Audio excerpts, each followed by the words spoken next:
Ang istoryang inyong mapakikinggan ay may mga linya at eksena na hindi naaangkop sa mga batang tagapakinig.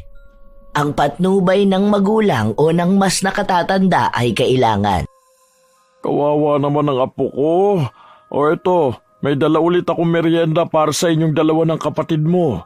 Ito kay Jet at ito naman ang iyo. Mas marami yan dahil ikaw ang paborito kong apo. Salamat po, Lo. Wala yun na po. Alam mo naman na kung anong kayang ibigay ni Lolo, yun ang ibibigay ko sa inyo, di ba? Pero hayaan nyo, dahil hanggat kaya ni Lolo, bibigyan ko kayo na mas maganda pang buhay. Palaging ako ang kakampi nyo, ha?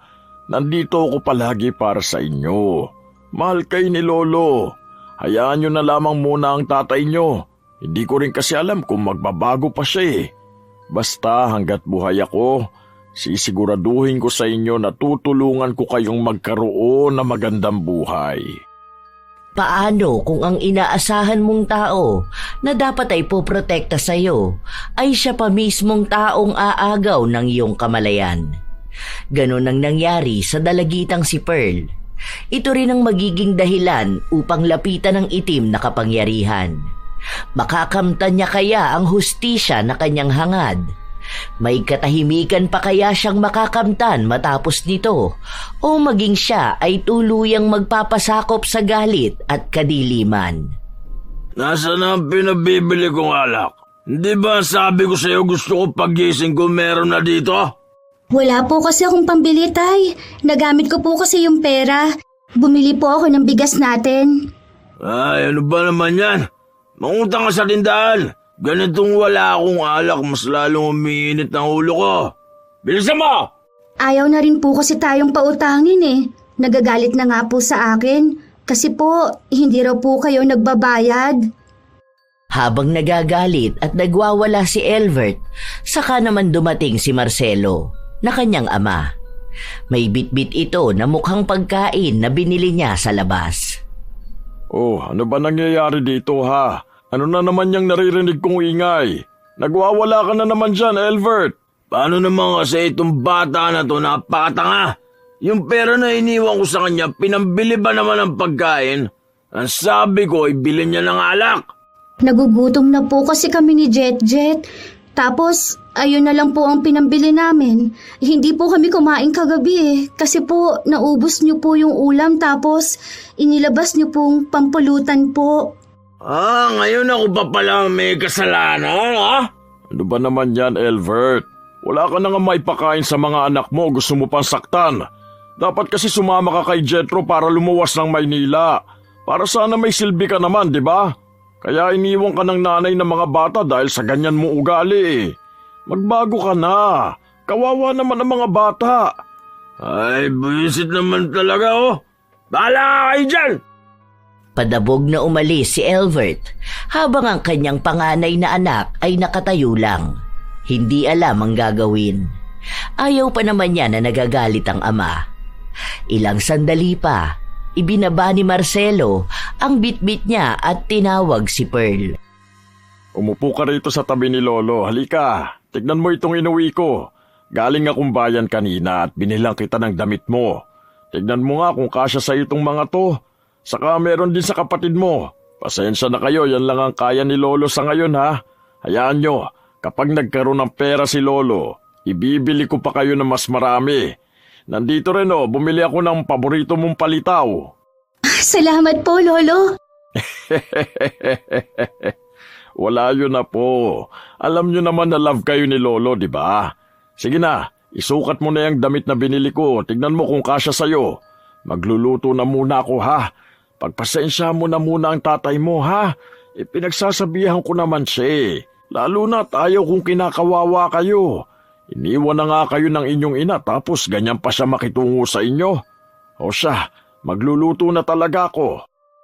Ang dahilan kung bakit naging lasenggo si Elvert ay dahil na rin sa paghihiwalay nila ng kanyang asawa na ina ni Pearl.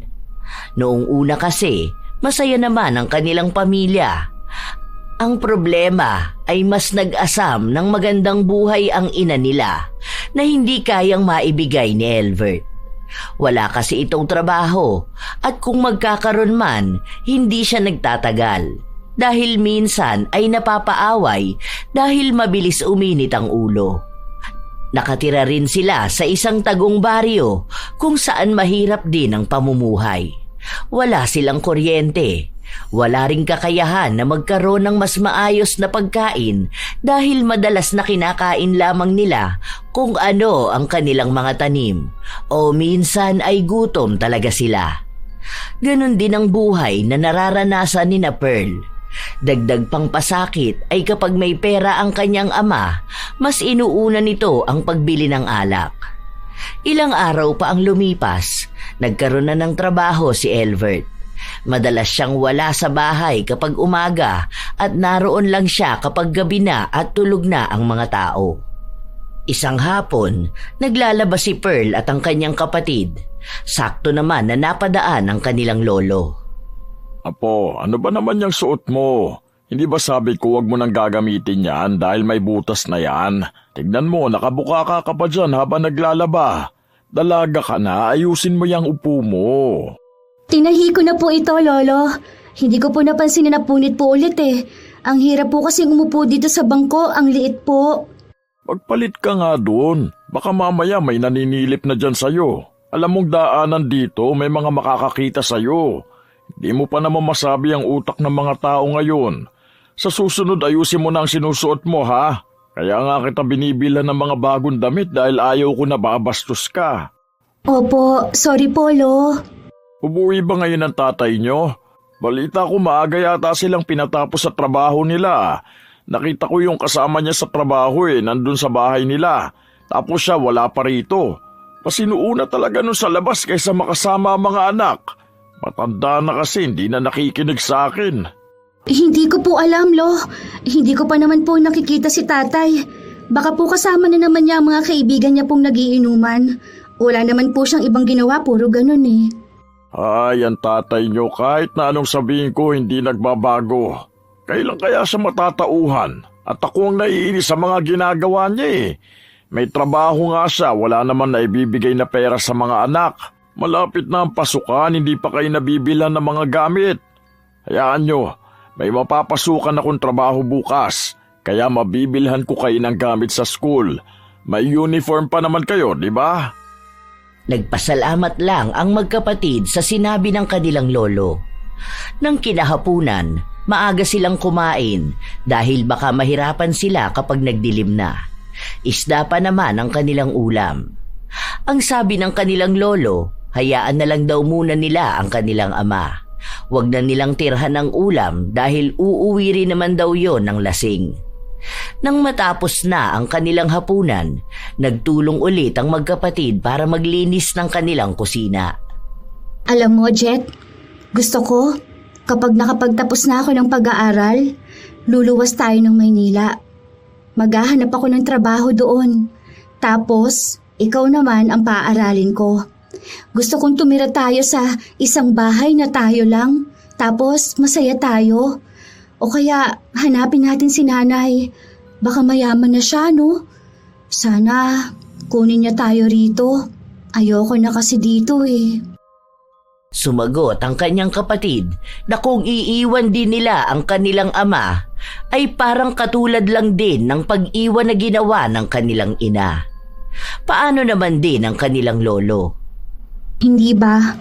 Kasi si Lolo, papa yun ni tatay Malamang, hindi rin naman siya kukunin ni nanay. Kumbaga, kahit tayo na lang muna.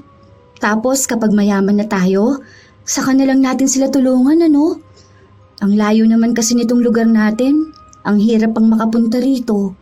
Kahit hanggang bayan lang, kailangan pang sumakay. Gusto ko rin naman na maranasan yung mas tahimik at maayos na buhay. Ayoko na rito. Habang naglalabas ng sama ng loob ang dalagita, narinig naman niya ang yabag ng kanilang ama. Halatang lasing na lasing ito. Kaya parehas silang natakot. Hindi nila alam kung magpapakita ba sila o magtatago muna sila hanggang sa makapasok ng kwarto ang kanilang ama. Pero sa huli, nakita rin sila nito. Ano na naman ginagawa niyo dyan, ha? Bakit hindi ba kayo natutulog? Pearl, hindi ba sabi ko kapag ganitong oras nasa kwarto ka na dapat? Hindi mo ba maintindihan yun, ha? Naglilinis pa po kami ng pinagkainan namin kanina, Tay. Pero po, patapos naman na po kami. Patapos na. Bilisan nyo dyan! Natumba pa si Elvert habang naglalakad siya papasok sa kwarto. Ilang sandali pa, natapos na rin sila sa kanilang ginagawa. Sakto naman na umuwi ang kanilang lolo. Maaga ako magsisimula sa trabaho bukas. Natutuwa naman ako, mabibilhan ko na kayo ng gamit sa school. Makakapag-uwi na rin ako ng mga pasalubong sa inyo. Sige, tulog na ako mga apo ha. Good night sa inyo. Mahal kayo ni Lolo. Habang tahimik ang hating gabi, kung saan lahat ng mga tao ay payapa nang natutulog, nagising ang dalagita matapos niyang maramdaman na may kamay na humihipo sa kanyang katawan. Wala na siyang nagawa kundi ang tahimik na umiyak. Ilang beses naman na yung nangyayari. Halos gabi-gabi. Unti-unting nagiging mas mapusok ang paghawak sa kanya. Huwag po. Parang awa niyo na po. Tama na po. Walang nagawa ang kanyang mga luha.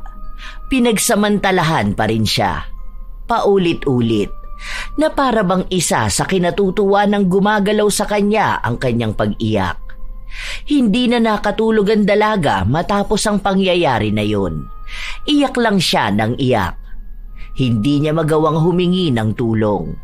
Dahil iniisip niya kung sino bang tao ang maniniwala sa kanya kapag isinumbong niya ang ilang beses na panghahalay sa kanya. Bata pa lang siya nang magsimula ang ganon.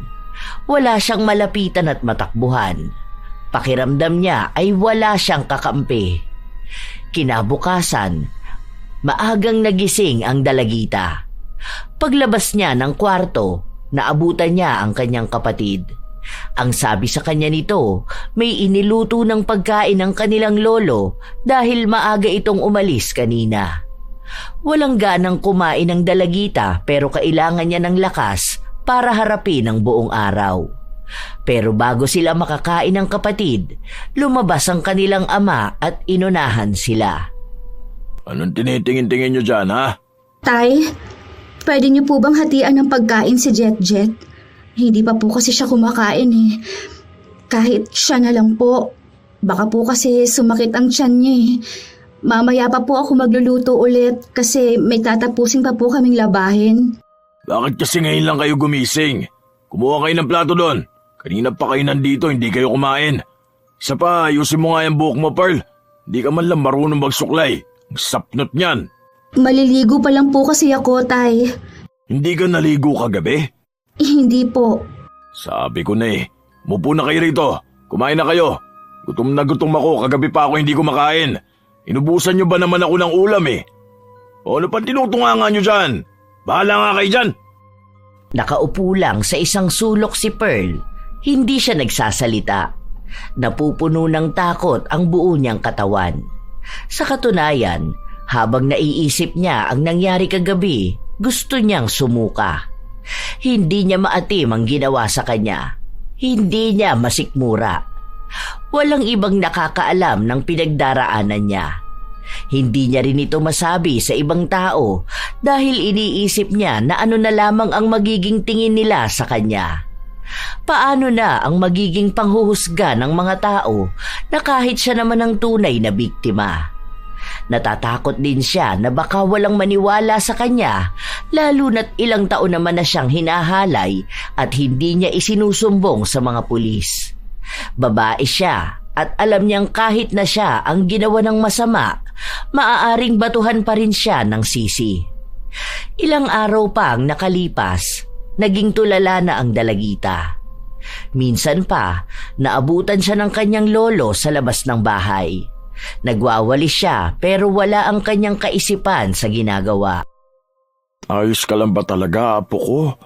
Ano, may problema ka ba? Halika nga rito, sabihin mo kay lolo. Kanina ko papansin na parang ang lalim ng iniisip mo eh. Ano, tungkol din ba yan sa gamit nyo sa school? Di ba ang sabi ko na ako nang bahala doon? Wala po, Lo. Ayos lang po ako. Hindi lang po ako nakatulog ng maayos kagabi. Bakit? Mainit ba? O malamok? Gusto mo bang palitan natin ang kulambu mo? Baka kasi may butas na rin yun. Wala po. Hindi lang po talaga ako makatulog. Pero baka po mamayang tanghali po, susubukan ko pong matulog kapag po inantok ako. Kawawa naman ang apo ko. O ito, may dala ulit ako merienda para sa inyong dalawa ng kapatid mo. Ito kay Jet, ito naman ang iyo. Mas marami yan dahil ikaw ang paborito kong apo. Alam mo naman na lahat ng paborito mo handa akong ibigay, di ba? Ganyan kakahalaga kay Lolo. Salamat po, Lo. Wala yun na po. Alam mo naman na kung anong kayang ibigay ni Lolo, yun ang ibibigay ko sa inyo, di ba? Pero hayaan nyo, dahil hanggat kaya ni Lolo, bibigyan ko kayo ng mas maganda pang buhay. Palaging ako ang kakampi nyo, ha?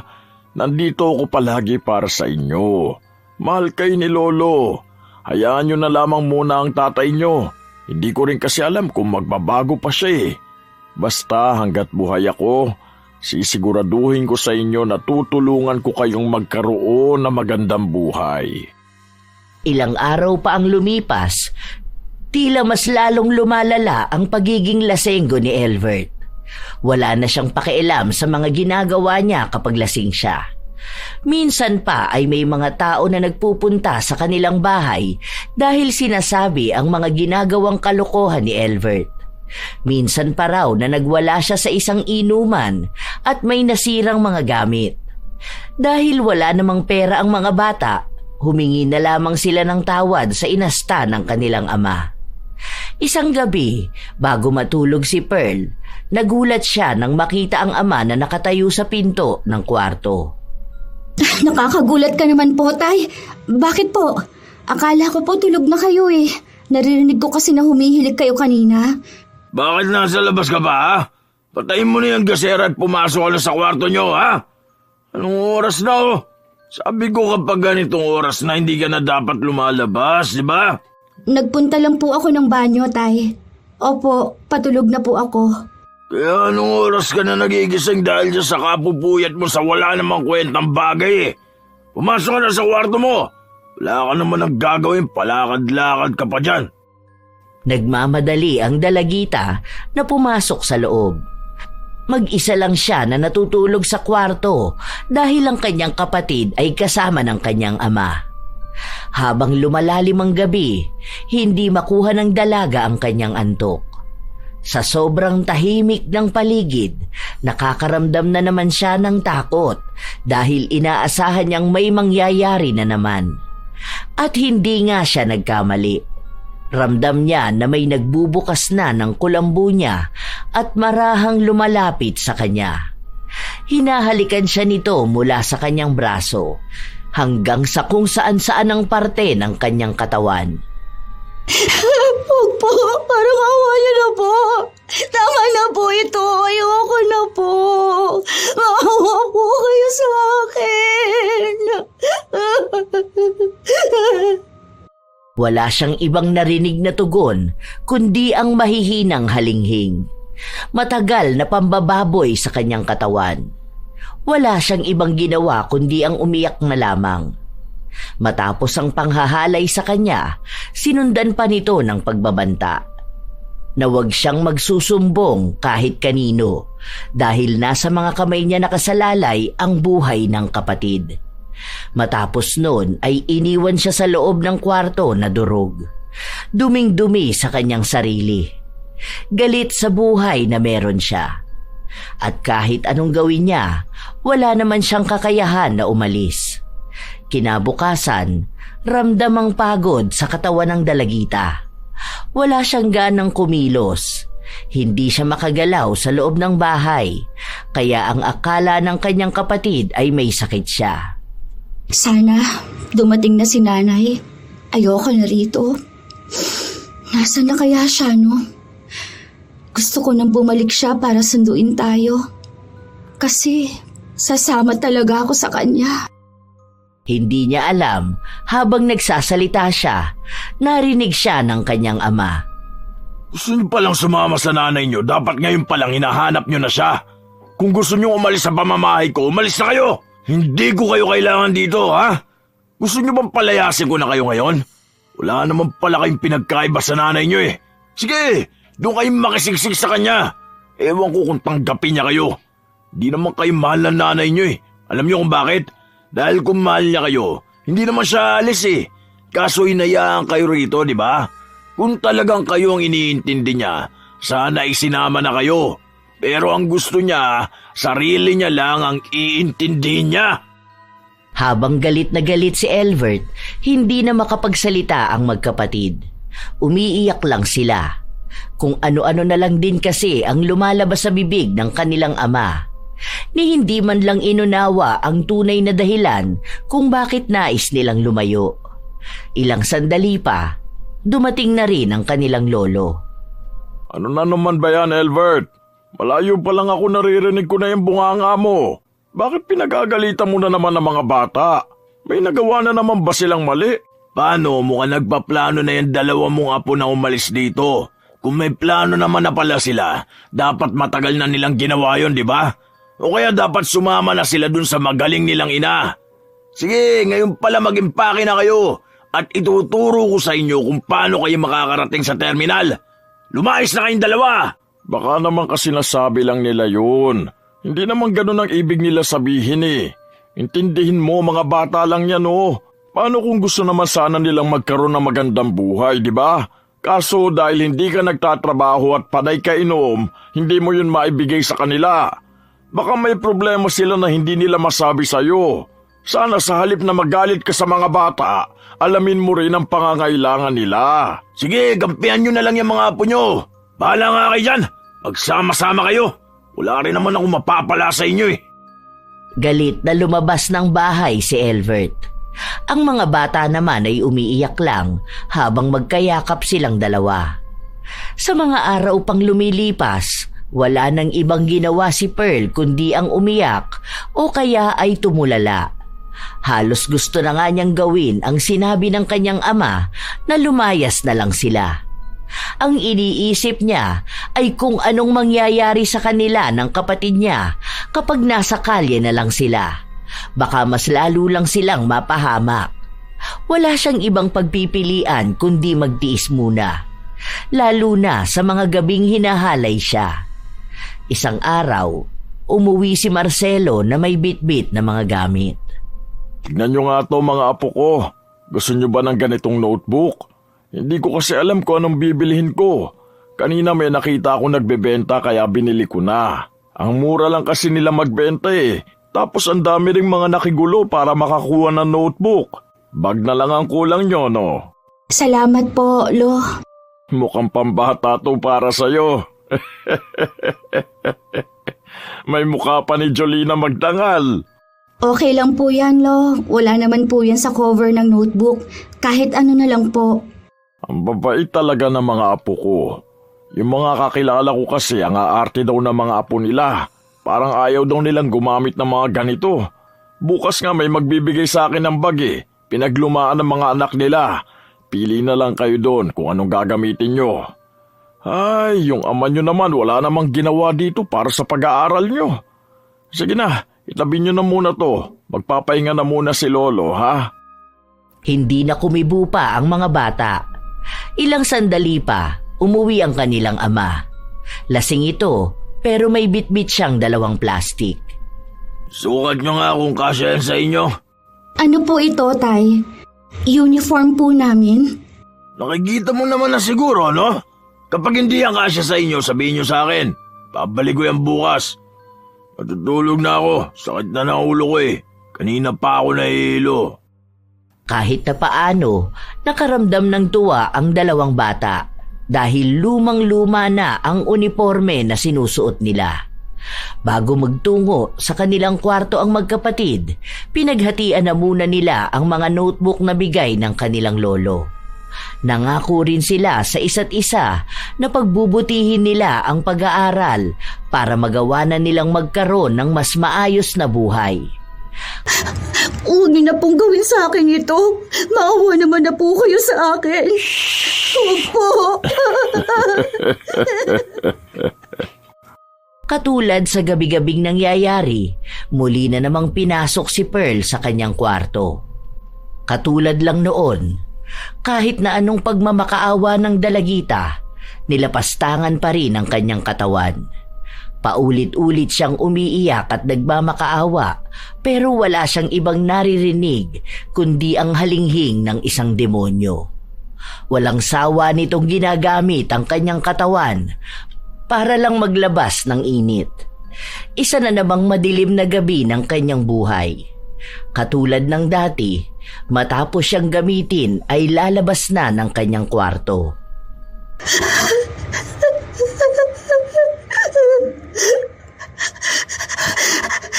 Hanggang kailan ba ako magiging ganito? Ayoko na. Ayoko na sa sarili ko. Ang dumi-dumi ko. Gusto ko na maging malaya. Pero anong gagawin ko? Puro na lang din takot ang nangingibabaw sa akin.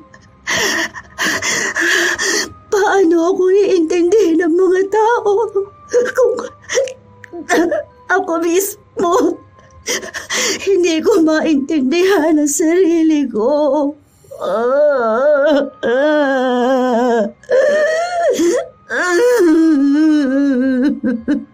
Pinaghahampas ng dalagita ang kanyang sarili. Gusto niyang sumigaw pero hindi na kaya pa ng kanyang lakas. Wala rin naman siyang kayang sabihin sa iba. Hindi niya rin naman maisusumbong ang nangyayari sa kanya kahit sa ama. Lalo na't tatay mismo ng kanyang ama ang humahalay sa kanya. Paano rin siya maipagtatanggol ng ama kung sarili nga nito ay hindi niya maasikaso? Palaging lasing. Hindi sila kinakausap ng maayos. Wala ring ibang matatakbuhan. Dahil sa kanilang lugar, tingin sa kanyang lolo ay napakabait. Kaya kung magsasabi siya ng panghahalay sa kanya, baka ibalik lang sa kanya ang mga sumbong niya. Kilala niya ang mga tao sa paligid niya. Agad na hinuhusgahan ang mga kababaihan, kahit na ang nais lang naman nila ay kakampi. Sila ang biktima, pero madalas ay sa kanila pa nagagalit. Naaalala pa niya noong may kapitbahay silang nagsumbong sa ginagawang panghahalay sa kanya ng kanilang kaanak. Sa huli ay sinabing siya ang may kasalanan. Maaari daw na nilalandi niya ang lalaki kaya bumigay. Sa halip na simpatya, mas lalo lang siyang ikinahiya. Iyon ang ayaw ni Pearl. Sira na ang kanyang buhay. Ayaw nilang mawalan palalo ng pag-asa para sa magandang buhay na pangarap nila ng kapatid. Tinatakot din siya ng kanyang lolo na sa oras na malaman ng ibang tao ang ginagawa sa kanya, papatayin nito ang kanyang kapatid. Si Jet na lamang ang tanging kinakapitan ni Pearl, kaya ayaw niyang basta na lang ito agawan ng magandang kinabukasan. Hanggang sa sumapit ang umaga, dilat lang si Pearl. Umiiyak siya pero nasaid na ang mga luha. Tanging sugat na lang ng kanyang kalooban ang natitira. Kahit na walang gana, lumabas siya ng kwarto kung saan naabutan niya ang kanyang lolo na naghahanda na ng almusal. Gising na pala ang paborito kong apo. Halika rito, pinaghanda na kita ng pagkain mo. Umalis ang tatay mo at si Jet. Hindi ko alam kung saan sila pumunta pero dala nila yung mga luma niyong uniforme. Mamaya na po ako kakain. Hihintayin ko sila. Wala pa akong gana sa ngayon. Hindi ko alam kung malulunok ko yan. Umupo ka na rito. Gusto mo pa yata ako magalit eh. Alam ko na hindi mo na gusto pang mangyari yun, di ba? Kaya sumunod ka na lang. Marahan na lumapit ang dalaga. Nanghihina ang kanyang tuhod. Nanginginig ang laman. Ayaw na niyang makita ang kanyang lolo pero wala naman siyang ibang pagpipilian dahil nakatira sila sa iisang bahay. Kahit naman palayasin niya si Marcelo, wala naman siyang kakayahan. Pababalikin lang din ito ng kanyang ama na walang alam sa pinagdaraanan niya. Hindi ka dyan uupo. Dito ka. Kumandong ka sa akin. Ayoko po. Anong ayaw mo? Hindi ka pwedeng tumanggi sa akin. Baka gusto mong patayin ko sa harapan mo, kapatid mo. Dito ka. Wala ka ibang pagpipilian. Kailangan mong sundin ang mga inuutos ko sa'yo. Nag-iinarte ka pa. Ilang beses naman na natin pinagsaluhan ng magdamag. Ano, hindi ka pa rin ba sanay at hindi ka masaya, ha? Huwag ka na maarte. Wala ka naman na ring ipagmamalaki. Kahit na sinong lalaki ang makasiping mo, malalaman nila na iba pa rin ang nakauna sa'yo, ha? Bakit niyo po ba ginagawa sa akin to? Hindi po ba dapat mas inaalagaan po ninyo ako? Dahil apo po ninyo ako. Hindi po yung ganito. Na kayo pa mismong sumisira ng buhay ko. Hindi niyo malang inisip kung anong magiging epekto nito sa akin. Hindi ko naman kasalanan na ginusto ko tong ganito eh. Ikaw lang ang babae sa bahay na to. Hindi mo ba gusto ang ginagawa ko sa'yo? Hindi ba ako magaling sa kama? Sige, kung gusto mo, pwede naman tayong gumawa ng iba't ibang posisyon. Bakit hindi mo naman agad sinabi sa akin? Pagbibigyan naman kita eh. Mga kabataan talaga mahilig sa wild. Hindi ka ba kinikilabutan sa mga sinasabi mo? Yan talagang lumalabas sa bibig mo. Matapos mong gawin sa akin ng paulit-ulit, iniisip mong tama. Hindi ka ba nasusuka? Wala man lang ba sa iyong pagiging lolo mo? Nadugo mo rin ang nananalaytay sa akin, ha? Dugo na matagal ko nang kinasusuklaman. Bakit naman? Sa gusto ko at masaya ko eh. Huwag ka na nga umiyak dyan. Wala namang magagawa yung mga luha mo. Kung ako sa'yo, tanggapin mo na lang. Nangyari naman eh. Natapos na, di ba? Kung hindi kita napasaya, hayaan mo. Mamayang gabi ulit. Tara na, kumain na tayo. Kumandong ka na sa akin at subukan mo ko ng pagkain. Huwag mo kong lalayasan, sinasabi ko sa'yo. Nakita ng dalagita na hawak ng kanyang lolo ang maliit na kutsilyo, kaya wala siyang ibang nagawa kundi ang sundin ito. Umupo siya sa kandungan ng kanyang lolo, hindi bilang isang klase ng paglalambing ng apo, kundi ang pagbibigay ng saya sa pantasya ni Marcelo. Umiiyak si Pearl habang sinusunod niya ang sinasabi ng matanda. Walang ibang nakakaalam noon maliban sa kanilang dalawa. Kaya kapag sila lang ang naiiwan sa bahay, kung ano-ano na lang din ang inuutos sa kanya ng kanyang lolo. Kahit namurahin niya ito o kamuhian, wala siyang takas. Kahit naman magmakaawa siya, hindi na siya pakikinggan pa. Ilang araw ang lumipas, palagi pa ring tuliro ang dalagita. Minsan gusto na niyang magsumbong sa ama, pero sa tuwing handa na siyang magsalita, saka naman ito uuwing lasing na lasing. Nag-aalangan din siya kung paniniwalaan siya, dahil si Marcelo ang bumubuhay sa kanila. Isang umaga, gumising na naman si Pearl nang walang ibang iniisip kung paano niya matatapos ang kalbaryo ng buhay kasama ang kanyang lolo. Wala na naman ang kanyang kapatid at ama, kaya sila lang ng lolo ang naiwan. Aalis muna ako. May gagawin akong importante ngayong araw. Hindi ka alis. Dito ka sa tabi ko. Halika rito. Tayong dalawa lang naiwan sa bahay, kaya dapat nagsasaya tayong dalawa. May papasukan akong trabaho. Kailangan kong pumunta doon ngayon. Anong trabaho? Magiging pokpok ka rin ba? Bakit kailangan mo pa umalis dito sa bahay? Siguro gusto mo na iba-ibang lalaki din ang gagalaw sa'yo, no?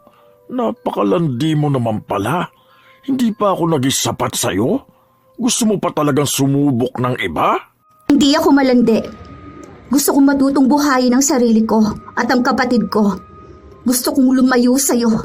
Dahil sa tuwing nakikita kita, palagi kong naaalala ang ginawa mo sa akin at paulit-ulit mong pambababoy sa katawan ko. Hindi ka aalis dito. Dahil kapag ginawa mo yun, ipagkakalat ko sa iba kung gaano kakalandi. Natutulad ka sa nanay mong pokpok. Ewan ko na lang kung hindi ka magpalamon sa lupa dahil sa kahihiyan na aabutin mo. Hindi pokpok ang nanay ko. At kahit na kailan, hindi siya naging malandi. Sadyang gusto niya lang na makalaya sa impyernong lugar na ito. Sus, kunwari ka pa. Ngayon naiintindihan ko na. Kating-katik ka sa ibang lalaki kaya ngayon hindi ka na nasisihan sa akin. Wala kang karapatan na magreklamo, ha? Pinapalamon ko kayo ng kapatid mo. Hindi ko naman kayo pinapabayaan, ah. Ang dami mo pang rason. Halata naman na ginugusto mo kapag dinadalaw kita gabi-gabi. Ngayon nahanap ka pa ng ibang lalaki? Ang kati mo. Hindi ka alis ng bahay. Kapag tayong dalawa lang nasa bahay, dito ka lang palagi sa tabi ko. Nang araw din na yon, ay gumawa na naman ng kababuyan si Marcelo sa dalagita. Wala na siyang takot kahit na maliwanag ang paligid. Hindi siya nag-aalala kung biglang uuwi ang dalawa nilang kasama o kung may ibang magiging bisita sila. Ang alam lang ni Marcelo, nanggigigil siya sa katawan ng kanyang apo. Mas gumaganda ang hulma ng katawan mo ngayon, ah.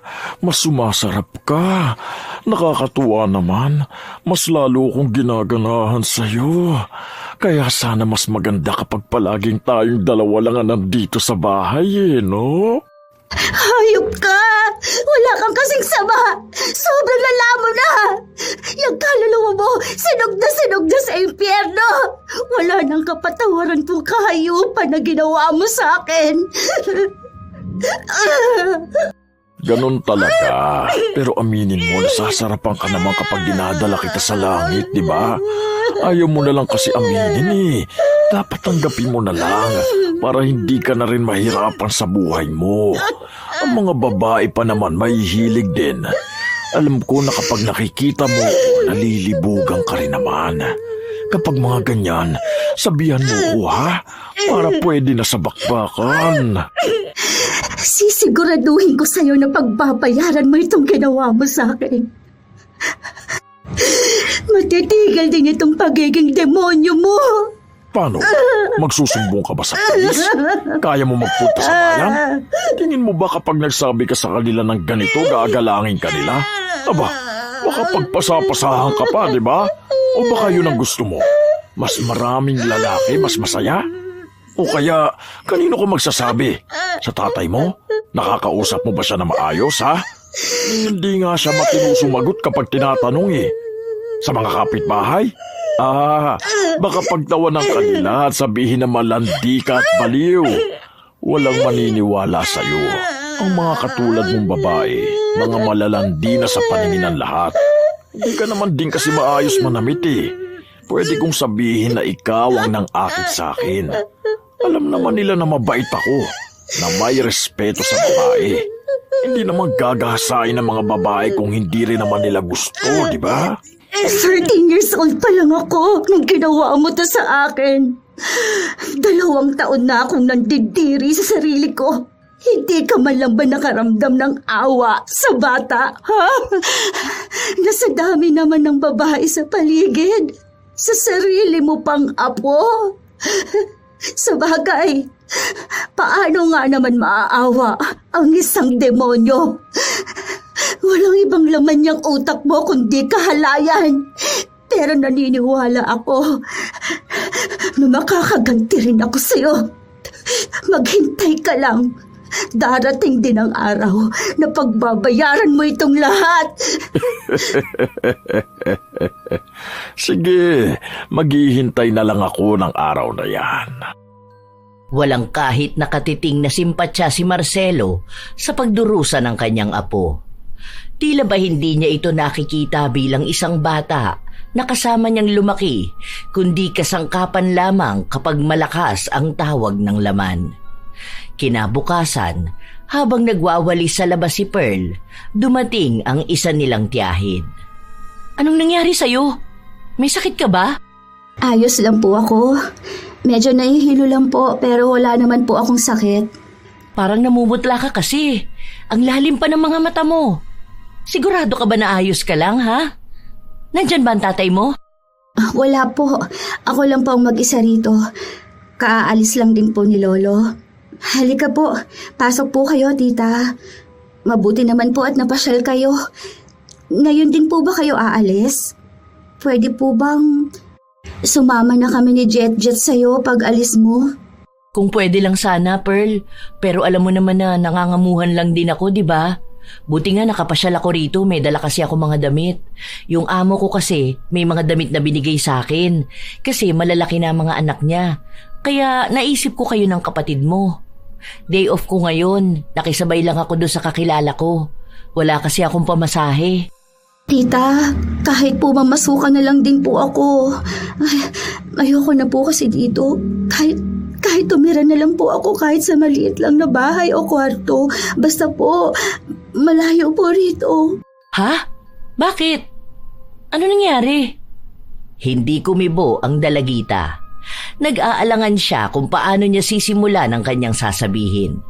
Naaalala niya kasi na tatay ng tiyahin niya si Marcelo. Kung sisiraan niya ito, marahil ay magagalit ito sa kanya. 2 beses pa siyang tinanong pero hindi na niya sinagot. Pinangungunahan siya palagi ng takot at hiya. Sabihin mo sa akin, Pearl, ano ba nangyari? Wala po. Hayaan niyo na lang po. Naisip ko lang po yun. Gusto ko lang po kasi magkaroon ng pera. Alam niyo po yun. Para po, makaipon na rin po ako. Kahit po sana maliit lang ang sahod ko. Hindi ba kayo nag-aaral? O wala lang kayong pasok ngayon? Sa susunod na linggo pa po ang pasok namin. Dapat po ngayon pero may inayos po sa school eh.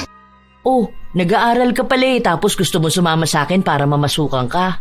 Bata ka pa kasi hindi ka pa rin papayagan doon. At mas maganda sana kung makatapos ka muna ng pag-aaral mo para mas maganda ang magiging trabaho mo. Ano ba talagang nangyari? Wala po, tita. Okay lang po. Sa susunod na lang po ako sasama sa inyo.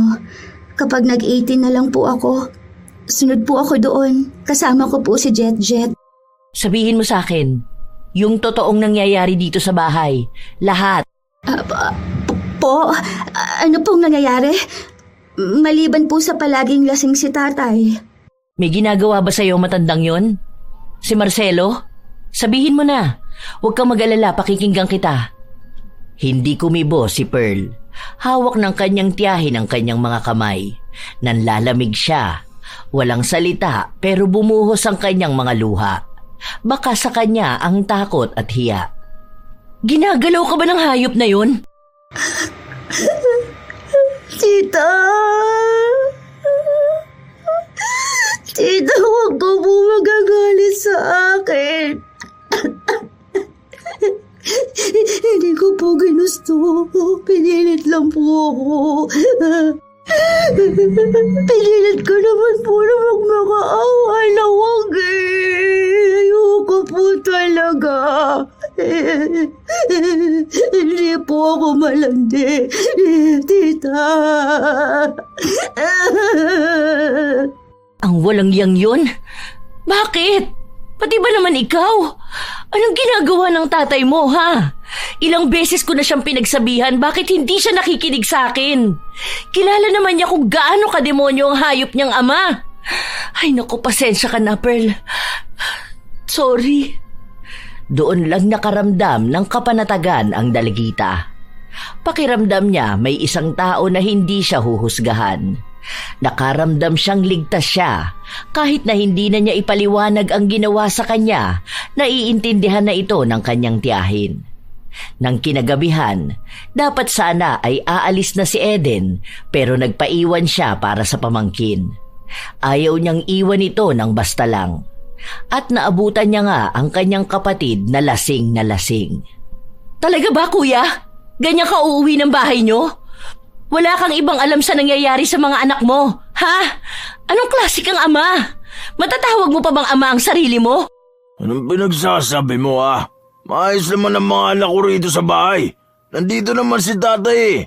Mababait din naman sila at masisipag. Ipinagkatiwala mo talaga ang mga anak mo sa isang demonyo? Alam mo naman kung anong ginawa ng hayop na yun dati, di ba?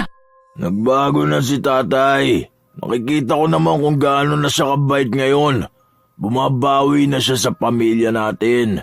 Kaya magpatawad ka na, ha? Maganda naman na rin ang buhay mo, di ba? Maayos ka na sa trabaho mo. Tapos na yun at ngayon nakikita ko kung gaano siya kabuti sa mga apo niya. Wala kang kwentang ama! Alam mo yon, ha? Kaya tama lang na iniwan ka ng asawa mo. At sana, dumating na rin ang oras na iwan ka ng mga anak mo. Wala kang pakinabang sa kanila. Ni hindi mo man lang alam kung ano na ang nangyayari sa kanila eh. Baka sarili ka masyado. Huwag mo ang pagsasalita ng ganyan dahil hindi mo alam ang pinagdaraan ako sa buhay. Palibasa ikaw wala kang pamilya eh. Hindi ka naman nagkaroon ng asawa at anak. Kaya hindi mo alam kung gaano kasakit na iwan, ha? Mas gugustuhin ko pa yon kaysa hayaan ng mga anak kong pakisamahan ng demonyo. Alam mo, sa ginawa mong to, nawalan ka na ng lahat. Sige, ipagpatuloy mo ang pagiging walang kwenta para pagsisihan mo yan balang araw. Itanim mo sa utak mo tong mga sinasabi ko sa'yo. Hinawi na lang ni Elvert ang kanyang kapatid para magtungo sa kanyang kwarto. Si Pearl naman, nakatayo lang sa isang gilid habang ang kanyang tiyahin ay ipinagtatanggol siya. Pinapasok siya sa loob ng kwarto dahil naghihintay pa si Eden sa pagdating ng kanyang ama. Ilang sandali pa, dumating na rin si Marcelo. Oh, nandito pala ang aking anak. Ang paborito kong anak. Ano, wala bang kiss kay tatay? Miss na kita. Parang ang fresh mo ngayon ah. Mas mabango ka. Ang sarap ng amoy mo. Demonyo ka! Oh, ano na namang ginawa ni tatay? Nagtatampo ka ba, anak ko? Halika rito. Upo ka rito, dali. Tara na. Nakakadiri ka! Kinasusuklaman kitang hayop ka! Napakawalang iya mo! Pati ba naman ang apo mo? Hindi ka ba talaga tinatabla ng konsensya? Ha? Nakakatulog ka pa ba ng mahimbing? Oo. Malakas ka pa nga pala humilik pagkatapos mong manamantala. Sabi ko na nga ba, kaya nagagalit ka dahil nagseselos ka? Pwede naman na ikaw muna sa ngayon. Kung talaga mismo na ako, di ba? Hindi ba ako mapantayan ng mga lalaki doon sa Maynila? Sabi ko naman sa'yo, ako pa rin talagang hahanap-hanapin mo. Hindi ka talaga titigil, ano?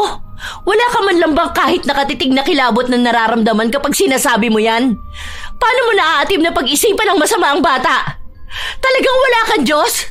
Talaga bang hanggang ngayon ganyan ka pa rin, ha?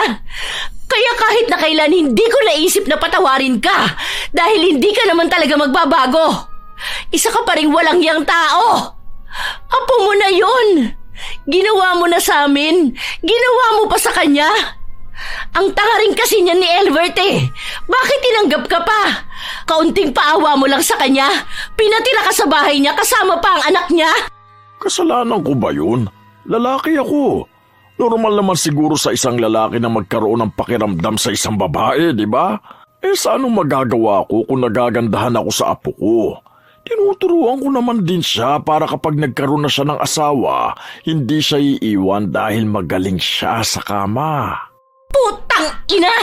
Normal sa lalaki ang maging rapist? Normal sa lalaki ang magkaroon ng interes sa isang menor de edad? Hindi lang simpleng libog yan. Sinira mo ang buhay ng bata. Binalot mo ng takot ang pagkatao niya. Dinala mo siya sa pinakamadilim na yugto ng buhay niya. Wala kang kasing sama.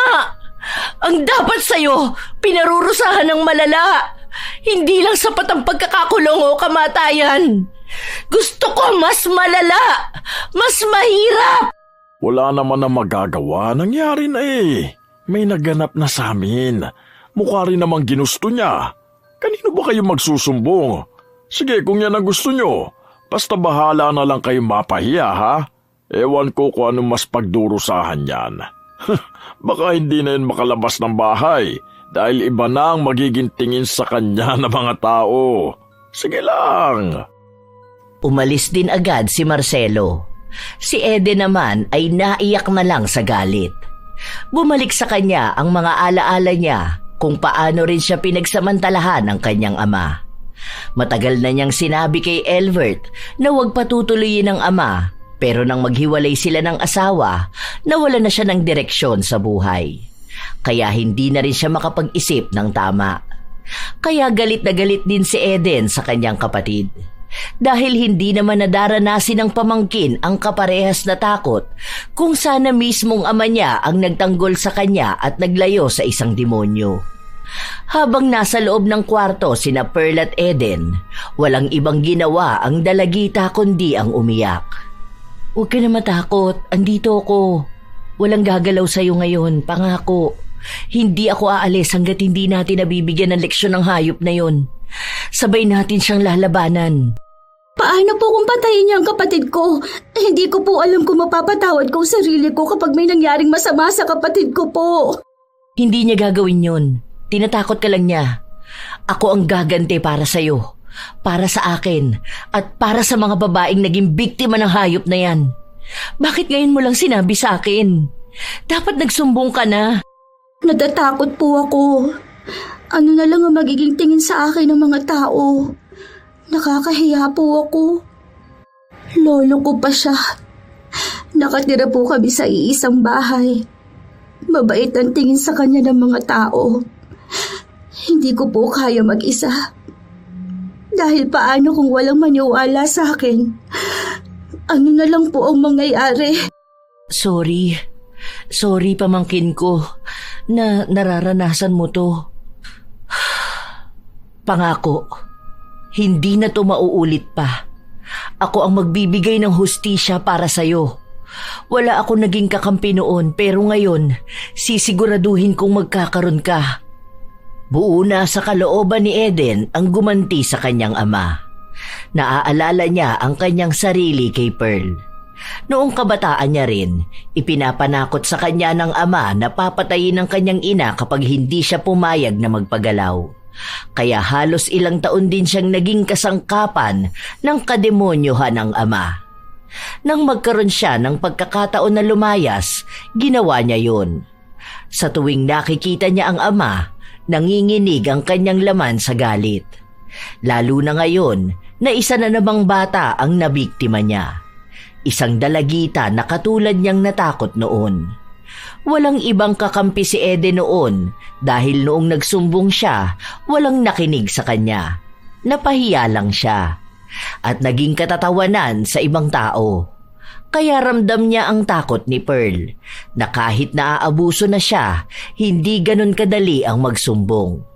Dahil marami pa ring tao na sarado ang utak pagdating sa ganoong issue ng lipunan. Kahit na marami namang kababaihan ang naaabuso at walang matakbuhan. Sa mga araw na lumipas, hindi umaalis sa tabi ni Pearl ang kanyang tiyahin, kaya walang ibang magawa si Marcelo kundi ang mainis. Ano ba talagang balak mong gawin dito? Hindi ka pa ba alis? Ilang linggo na ako nagtitiis dito sa bahay. Kung ayaw mo rin naman sa akin, dapat umalis ka na. Huwag ka namang gulo rito. Malapit na. Huwag ka mag-alala. Malapit na kaming umalis. Isasama ko ang mga bata kapag bumalik ako ng Maynila. Hindi ako papayag na isasama mo ang mga bata. Dito lang sila, lalo na si Pearl. At bakit hindi? May karapatan ako sa kanila dahil mga pamangkin ko sila. Kung gusto mo, kayong dalawa niyang lasenggo mong anak ang magsama rito sa bahay. Mukha naman ding hindi na gumagana ang utak ni Kuya eh. Mas nabaliw pa siya nung nawala ang asawa niya. Tapos ngayon wala siyang kaalam-alam sa kawalang niya ang ginagawa mo sa panganay niyang anak. Hindi naman sasama sa'yo mga bata. Kilala ko mga yun. Hindi nila iiwan ang kanilang ama. Isa pa, wala ka rin naman magandang buhay sa Maynila eh. Hindi mo sila kayang buhayin. Gusto nila. Matagal na. Yun ang paraan ko para maisalba sila sa halimaw na gaya mo. Pero tandaan mo to, hindi pa dun matatapos ang lahat. Dahil habang nabubuhay ka, may kasalanan kang pagbabayaran. Tingnan natin kung hanggang kailan mo ipagmamalaki ang ari mo na sumira ng maraming kamalayan ng mga kababaihan. Dahil ang kababuyan mo, may malaki ang ganti mula sa langit. Oras na para tapusin ang kasamaan mo. Buong tapang si Eden na lumalaban para sa karapatan ng kanyang pamangkin. Ilang araw pa ang lumipas, hindi pa rin siya umaalis. May pagkakataon pa na kailangan niyang may puntahan at nasa paaralan ng pamangkin. Hindi niya ito agad nasabihan na wala siya sa bahay. Kaya nang makauwi si Pearl, ang naabutan lang niya sa bahay ay ang kanyang lolo. Takot na takot ang dalaga, lalo na at pinipilit siya nito. Huwag ka na magpumiglas, ha? Wala naman dito ang tita mo, kaya wala kang kakampi. Gigil na ako kapag nakikita kita eh.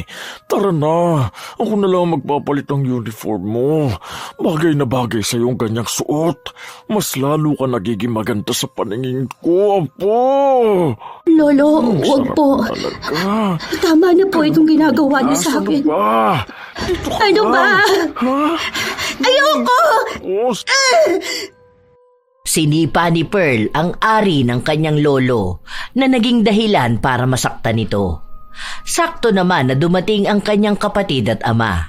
Tinanong kung ano ang nangyayari sa kanila, pero dahil halatang lasing na lasing si Elvert, madali lang siyang napaniwala na naglalaro lang ang dalawa at hindi siya sinasadyang tamaan ng apo. Hindi naman na sinundan pa ang tanong. Pinaniwalaan na lang siya ng anak at agad na nagtungo sa kanyang kwarto upang matulog. Hindi ko palalampasin tong ginawa mo sa akin.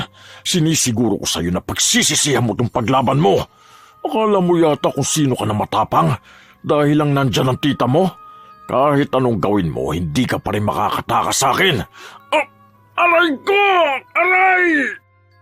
Kahit hanggang kinabukasan, iniinda pa rin ni Marcelo ang masakit niyang ari.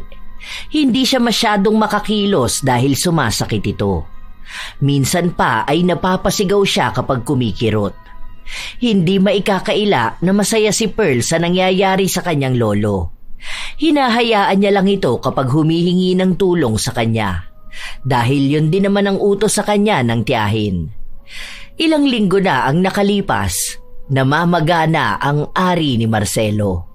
Kapansin-pansin ito dahil tila ba may bukol sa kanyang suot na pantalon. Madalas itong kumikirot lalo na kapag gabi na. Dahil sa ganun niyang nararamdaman, hindi na siya makatulog ng maayos. Tulungan niyo nga ako! Dalhin niyo ako sa ospital, hindi ko na ito kaya! Sobrang sakit talaga! Alam mo naman siguro na sobrang layo ng ospital dito, di ba? Tumira ka rito, alam mong pahirapan magpunta doon lalo na kung biglaan. Kaya bakit mo ko inuutusan na dalhin ka doon, ha? Ano gusto mo? Mahirapan ako ng ganito, ha? Kung sana alam mo lang kung gaano kasakit ang nararamdaman ko. Wala ka bang awa sa tatay mo, ha? Joke ba yan? Mukha bang may awa pa ako sa'yo, ha? Sa mga kababaihan ba na ni-rape mo, naawa ka? Nung humihingi ng awa sa'yo ang apo mo, naawa ka ba? Hindi naman, di ba? Kaya wag mong aasahan na meron kang makukuha na ganun sa amin. Andito pa rin ako sa bahay dahil gusto ko tong nakikita sa'yo. Ang saya pala kapag nahihirapan ka na. Wala ka na kasi yatang matira, no? Kadiri! Nana na siguro lumalabas sa'yo. Ayoko na! Sakit na! Hindi ko na ito kaya! Tulungan niyo ako! Dala niyo ako sa ospital! Walang makatulong sa kanya, lalo na't ilang oras pa ang aabutin para makapunta sila sa ospital. Ayaw din naman ni Eden na gumastos pambayad sa sasakyan na maghahatid kay Marcelo. Wala rin naman sa wisyo si Elvert dahil masarap ang tulog niya, dulot ng ilang bote ng alak na naubos na niya. Kaya sa paglipas ng mga araw, talagang tiniis na lamang ni Marcelo ang kanyang sakit. Hanggang sa may mga nagpunta sa bahay nila para tingnan siya. Ang sabi nila, maaaring nagkaroon ng impeksyon ang ari ni Marcelo. Tinanong siya kung ano bang ginawa niya at wala siyang maisagot. Gusto mo bang ako na lang ang magsabi sa kanila kung bakit ka nagkakaganyan? Kung ano raw ba ang ginawa mo? Wala naman ako ibang ginawa. Tulungan niyo naman akong gumaling. Hindi ko na ito kaya. Sobrang sakit. Ayun na naman siya. Kumikirot siya ng sobra. Panay na lamang sigaw ni Marcelo ang naririnig. Nagsabi ang mga tao na yon na pwede siyang dalhin sa ospital pero kailangan nila ng isang pwedeng sumama. Hindi naman pumayag si Eden na siya ang sasama dahil ang sabi niya ay kailangan niyang asikasuhin ang mga bata. Hindi rin naman pwede ang kanyang kapatid dahil lasing ito. Kaya sa huli, hindi rin nadala sa ospital si Marcelo. Ano bang problema mo sa akin? Sasamahan mo lang ako sa ospital? Anong klaseng anak ka? Kanyang ka makitungo sa magulang mo? Talagang galing pa sa'yo? Ako pa ngayon ang ganitong anak? Anong akala mo sa sarili mo, mabuting ama? Buti sana kung naging mabuti kang magulang, di ba? Kaso wala ka namang ibang ginawa kundi ang manghalay. Kaya huwag kang hihingi ng tulong sa iba dahil isa kang demonyo. At ang mga katulad mo hindi dapat tinutulungan. Dapat masayang pinapanood na nahihirapan. Huwag mong gamitin ang salitang anong klase akong anak. Kung hindi mo rin naman alam ang sagot kung anong klaseng magulang ka, di ba? Anong klase kang lolo? Tama lang mamagayang ari mo. Sa dami ba naman ang pinilit na pinasukan yan eh? Magdusa ka na lang dyan sa paghihirap mong ganyan. Masama ang hindi marunong magpatawad sa magulang. Tandaan mo, walang patutunguhan ng mga anak na hindi nagpapatawad. Kahit masama pa akong anak dahil hindi ako nagpatawad ng ama, wag lang may iba pang kababaihan ng masira ang buhay dahil sa'yo. Okay lang sa akin, walang marating sa buhay. Basta makita ko lang na nagdurusa ka. Wala kang karapatan sa kapatawaran. Kasi kahit napatawarin ka ng mga taong ginawan mo ng masama, uulit at uulit ka. Sana mas lalo pang mabulok yung ari mo. Galit na galit si Marcelo pero wala siyang magawa. Pero kahit na gano'n na ang nangyayari sa kanya, hindi niya pa rin maiwasan na manyakin ang kanyang apo. Kapag tinutulungan siya nito ay hinihipuan niya pa rin. Pinipilit niya pa rin na makipagtalik sa kanya hanggang sa hindi na talaga siya nilapitan ni Pearl. Apo, tulungan mo naman si Lolo. Gusto kong maligo. Sabay na tayong maligo. Hindi ka pa rin talaga nagbabago? Hindi mo na nga magamot yung sarili mo. Ganyan ka pa rin magsalita. Hindi mo ba ako namimiss? Kasi ako, miss na miss ko na ang paborito kong apo. Nandidiri ako kapag tinatawag mo kong apo. Kaya siguro nangyayari yan sa'yo dahil sobrang manyakis mo. Bakit ba ganyan ka, ha? Wala bang ibang laman ng utak mo kundi puro kahalayan? Kaya ka hindi pinapatawad ni tita.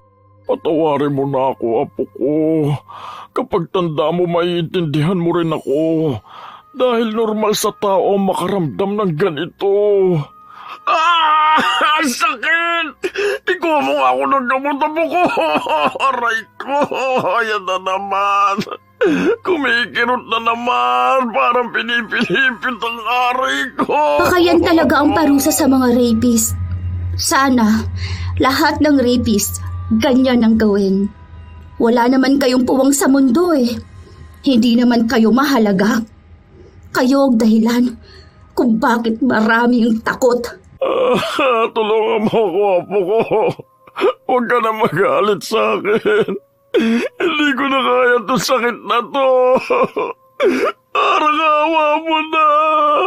Ganyan din ako sa'yo noon, di ba? Umiiyak ako sa sakit dahil sa pagpipilit mo sa akin. Nagmamakaawa ako sa'yo. Paulit-ulit. Pero ikaw, tumatawa ka lang. Tapos, wala kang ibang sasabihin sa akin, kundi masarap ako. Ngayon, ako naman ang may pagkakataon na magsabi sa'yo. Masarap din sa pandinig ko yung paghihirap mo. Masarap panoorin na nagdurusa ka. Nakikita mismo ni Eden ang tapang ng kanyang pamangkin. Kaya hinahayaan niyang ilabas ni Pearl ang lahat ng hinanakit niya. Nang sa ganon, kahit na paano ay mabawasan ang bigat na kanyang nararamdaman. Maraming naiipon na galit kay Pearl at naiintindihan yon ng kanyang tiyahin. Isa rin sa dahilan kung bakit ganon na lang ang sakit na napunta kay Marcelo ay dahil mismong anak niya ang nagpakulam sa kanya. Sa totoo lang, matagal na niyang nais gawin ang bagay na yon. Bata pa lang siya.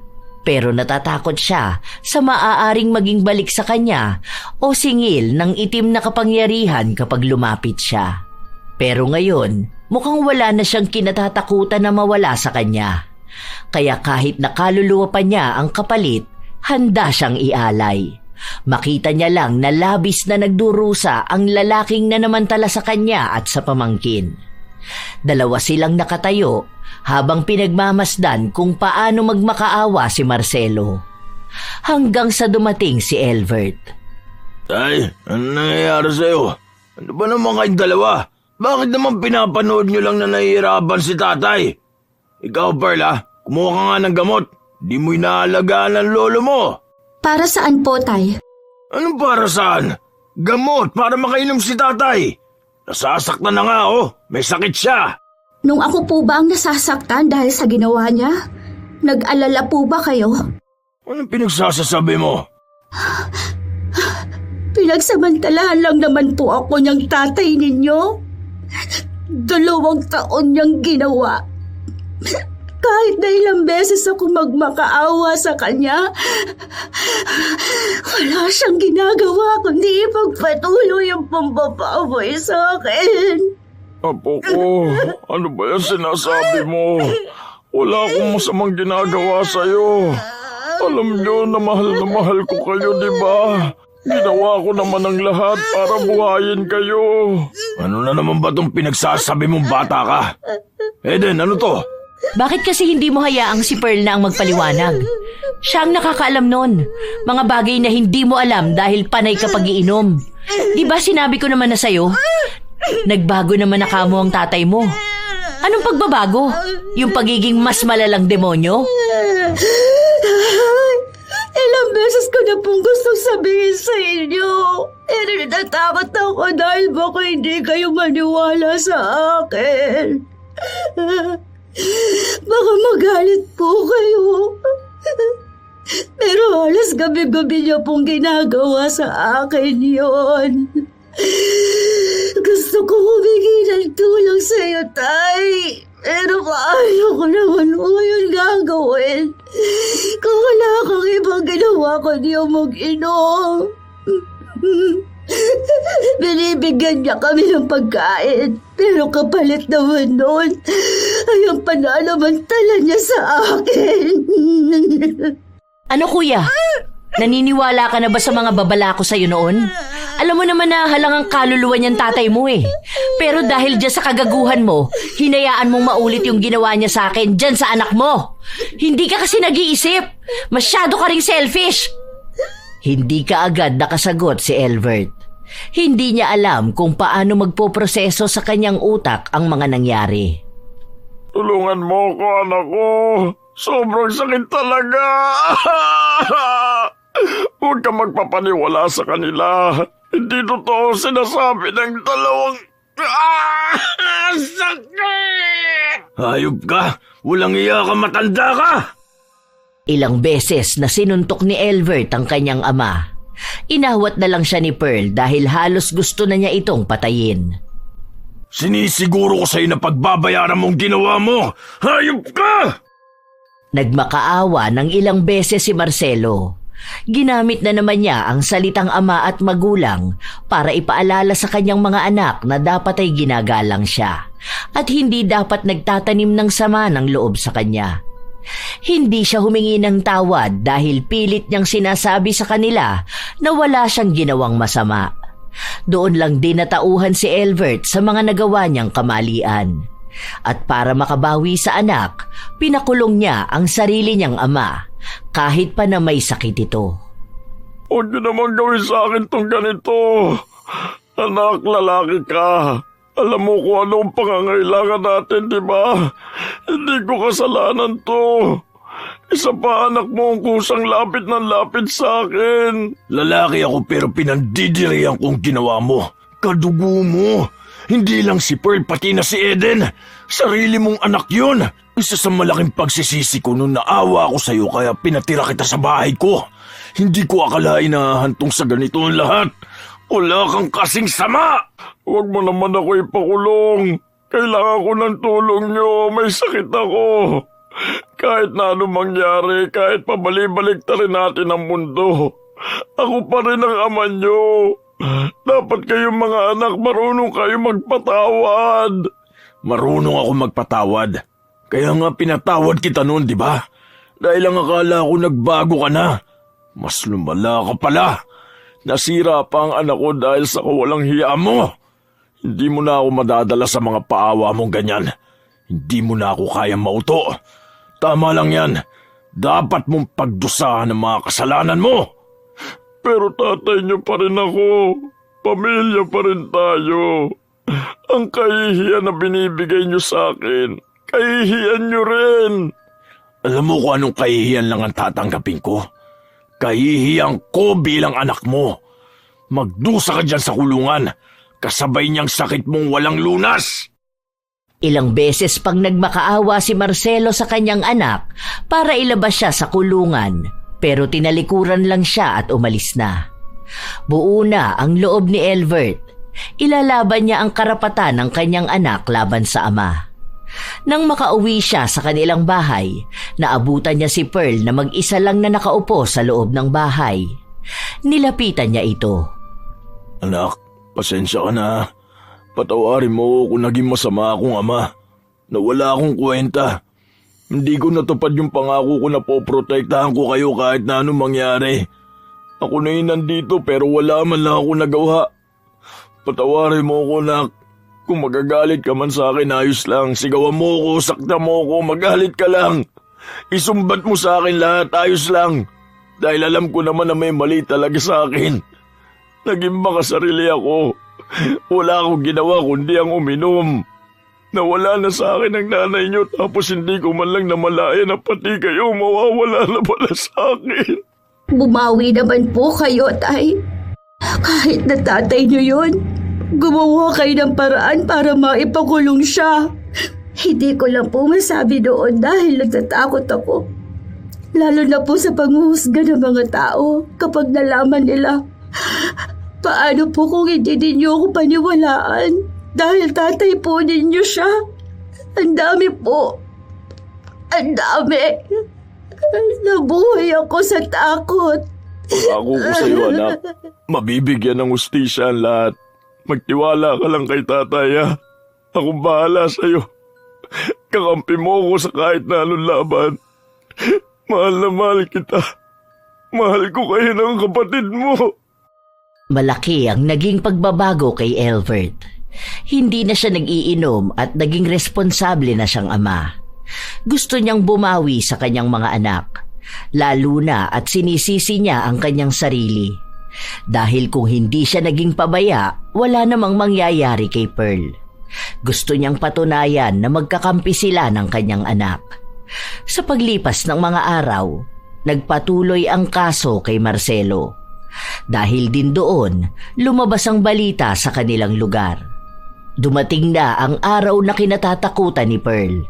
Ang husgahan siya ng mga tao sa paligid niya. Kung ano-ano na lang ang kanyang naririnig. Hati ang opinyon ng mga tao. May naaawa sa kanya at may naaawa kay Marcelo. May iba pang nagsasabi na sana raw ay pinatawad na lang nila ang matanda, lalo na at may sakit ito. Kaya kapag yon ang naririnig ni Elvert, lumalabas talaga ang kasamaan ng kanyang ugali. Ayaw niyang tinitingnan ng ibang tao bilang maruming babae ang kanyang anak, dahil wala namang kasalanan si Pearl. Dahil sa naging malaking issue, nagsabi si Eden na sumunod na lang sila sa Maynila. May uupahan siyang bahay kung saan pwedeng doon na lang muna sila. Habang si Elvert naman ay maghahanap na lamang ng trabaho doon para daw makaiwas sila sa mga taong walang magandang dulot para sa kanilang pamilya. Naunang lumuwas ng Maynila sina Jet at Eden. Bago sumunod ang dalawa pa, nais munang makita ni Pearl ang kanyang lolo. Nang makita niya ito, iba na ang itsura. Sobrang payat na. Halatang grabe ang pagdurusa sa sakit niyang hindi magamot-gamot. Ilalabas niyo na ba ako rito, apo ko? Siguro napagtanto niyo na mali kayong pinakulong ako, no? Sige na, kaya ko pa naman kayong patawarin sa pamamahiya niyo sa akin eh. Hindi ako naparito para palayain ka. Gusto ko lang makita sa huling beses ang pagdurusa mo. Hindi na tayo magkikita pagkatapos nito. Alam mo, wala akong awa na nararamdaman sa'yo. Natutuwa ako. Masaya ako. Tama ka. Pinagtatawanan na kita ngayon. Ayokong bitbitin habang buhay itong takot. Itong galit at sama ng loob na bigay mo sa akin. Gusto kong iwan lahat dito. Gusto kong ikaw na lang ang magbitbit ng guilt na to. Kung mararamdaman mo nga. Kasi ngayon pa lang, halata na sa'yong hindi ka nagsisisi. Pero sana, dumating din ang araw na pagsisihan mo ang mga ginawa mo sa akin. Kay tita o sa kung sino pang ginawan mo ng kababuyan. Tama lang yung nararamdaman mo. At ang hiling ko, sana humaba pa ang buhay mo para mas mahaba pa ang pagdurusa mo. Matapos yung sabihin ng dalagita ay agad na rin siyang lumabas. Hindi na niya kailangan pang hintayin kung ano ang sasabihin ng kanyang lolo. Wala rin naman pagbabago sa ugali nito. Hindi rin naman ramdam ng dalagita na nagsisisi si Marcelo. Ni hindi nga ito humingi ng tawad sa kanya. Nang araw na yon, umalis na rin sila ng kanyang ama. Yun na ang huling beses na nagkita sila. Sa paglipas ng panahon, unti-unting bumangon si Pearl. May mga gabi na dinadalaw siya ng kanyang nakaraan pero nagagawa niya itong harapin sa tulong ng kanyang ama. Tinupad din naman ni Elvert ang pangako niya. Gumawa siya ng paraan para magkaroon ng trabaho at matustusan ang pamumuhay nilang pamilya. Yun ang kanilang bagong buhay. Hindi na makakaapekto pa ang kanilang nakaraan sa magandang kinabukasan. Ilang taon na ang lumipas, may isang balita na natanggap si Pearl. Nakalaya na raw ang kanyang lolo pero wala na itong matirhan. Naging palaboy na raw habang bitbit pa rin ang sakit na walang lunas. Namamaga pa rin daw ang ari. Minsan pa siyang nabugbog ng mga tambay matapos niyang hipuan ng isang bata. Mabuti na nga lang daw ay hindi siya pinatay. Mukhang kahit na ano pang nangyari kay Marcelo, hindi na nagbago ang kanyang ugali. Hindi niya kayang iwan ang pagiging makasalanang tao. Kaya alam ni Pearl na tama ang naging desisyon nila. Nakakalungkot mang isipin ay may mga tao talagang nakakaranas ng kahalayan sa loob mismo ng kanilang tahanan. Hindi ito nadadala sa edad, kasarian o pagkakakilanlan. Anak, apo, kapatid o kahit sino paman, kapag kademonyohan na ng isang tao ang umiral, wala na siyang iba pang pakikinggan. May mga nananahimik dahil sa takot. Takot na hindi paniwalaan. Takot sa mga matang mapanghusga. Takot na masira ang pamilya o pangalan. Ngunit sa kabila ng takot na yon, may mga tulad ni Pearl, mga taong matagal na piniling manahimik, ngunit kalaunan ay natutong bumangon at lumaban para sa sarili. Hindi sila dapat sisihin. Hindi sila mahina. Sila ay mga biktima, hindi dahilan ng kasamaan ng iba. Tunay na sa lipo ng ginagalawan, may mga tao pa ring sarado ang isip, mga hindi pa rin marunong umunawa. Minsan pa nga, sa halip na yakapin ng mga biktima, sila pa ang unang nagtutulak sa mga ito palayo.